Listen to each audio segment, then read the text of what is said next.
New gacha games have been popping up left and right all year, but not all of them have the same merit. So to make the most of 2023, here's the top 7 new gacha games to look out for. Starting off strong at number 7 is Mad Tail Idol RPG. The characters are caricatures based on old folklore, fairy tales, and fables alike. Little Red Riding Hood, Cinderella, Thumbelina, Snow White, they're all here with a new design parodying their real-life stories, making way for both twisted graphics and satirical story events. The secret system really sets Mad Tail's combat apart from other idol gacha games, as it mimics the rune system from Summoner's War. The secrets each have individual stats and set effects, allowing for serious customization to your battle style. If all gacha games are starting to feel the same to you, I recommend you try Mad Tail. Its fun minigames provide a unique experience that anyone can enjoy.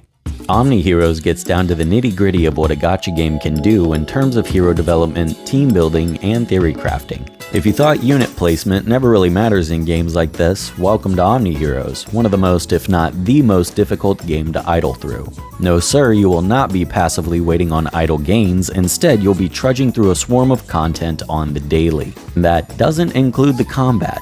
The synergy system provides for your team not 1, not 2, but 3 solid buffs and incredible bonus effects. It's not abnormal to spend several seconds at the beginning of a battle just watching passive effects activate due to all the available synergy bonuses. If you want a gacha game that challenges your technical experience and skills, this is the one. Cyber Rebellion, previously known as Rise of Cyber, has been a real tease. This game is the definition of potential and has the kind of design blueprint to make it big. A real combat system with unique skills and abilities to use, art design targeting the cyberpunk era of gaming, heroes that visually progress as you grow with them. It really has everything an old school RPG lover would love about mobile games. It's still a bit bare bones, and the global launch is a mystery to me as they go dark on TapTap so often I can't keep track. But if you know when this game releases, please let us all know in a comment. I expect Cyber Rebellion to be a cult hit, and it has quite the bright future ahead as long as they keep up with content updates.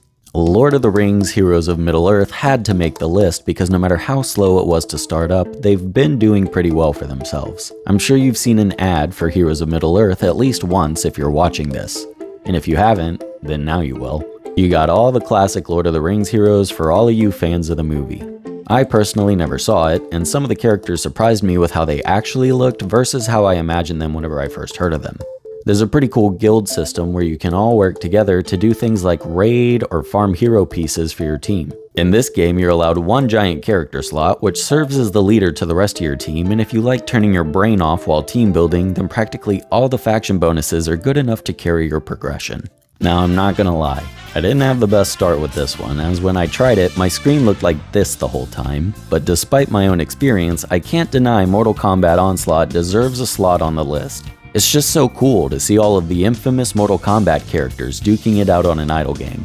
It actually fits perfectly too, as Mortal Kombat games often had multiple humorous minigames along with a story mode, and MKO meets those prerequisites undoubtedly. Visually, this game looks fantastic, and I truly believe Mortal Kombat fans will get a kick out of this regardless if you play idle games or not, and that's why it's number 3 on the list. This one's for you, Am. Dragonair is killing it whenever it comes to both combat and exploration. Your main character can run around and interact with things. All sorts of things, from petty change on the ground to bosses. Hell, you may even discover an entire dungeon while exploring. Progression is not as linear as other games since there are a series of seasons to complete. All heroes and gear reset following a new season, but you still retain several relevant materials, so you never feel like your time is being wasted. Your main character is slightly customizable in many ways, from your combat element to the whole character creation screen. If you're a fan of role-playing games like Skyrim, then Dragonair may be for you. And finally, in the number 1 slot is none other than Legend of Fighters Dual Star. That's right, the sleeper pick takes the prize this time around. Let me explain. Legend of Fighters may parody powerhouse IPs like Street Fighter, but that doesn't mean they don't have their own distinctive individual characters too. In fact, the developers take a lot from their competition, perfect it, and present it in a bigger and better way. And they're not the first to take this approach. Many companies dominate the industry today based on their success echoing the success of others. For example, Ebony the King's Return is a Goliath on the Play Store with over 100 million downloads from RTS fans all over the world. So what does Legend of Fighters do? Well, they put the entirety of Ebony into their game as its own feature. But what makes this different, you may ask? Well, it's a gacha game. It's not just playing a real-time strategy game. It incorporates all the other great things we love about gacha gaming and meshes it nicely with other content. The War Island is just one feature, by the way, and it doesn't include all the other places you'll unlock with time. The generosity of the devs, the ease of access for new players, and the absolutely most generous pity system in all of gacha gaming. That's why Legend of Fighters is a masterpiece and sits at number 1 on this list. And those were the top 7 new gacha games. Hopefully if you were feeling bored and needed a new game to play, this helped you scratch that itch. Thanks so much for watching. If you liked this video, feel free to subscribe, but other than that, y'all, that's gonna do it for me today, and I'll see y'all later. Bye.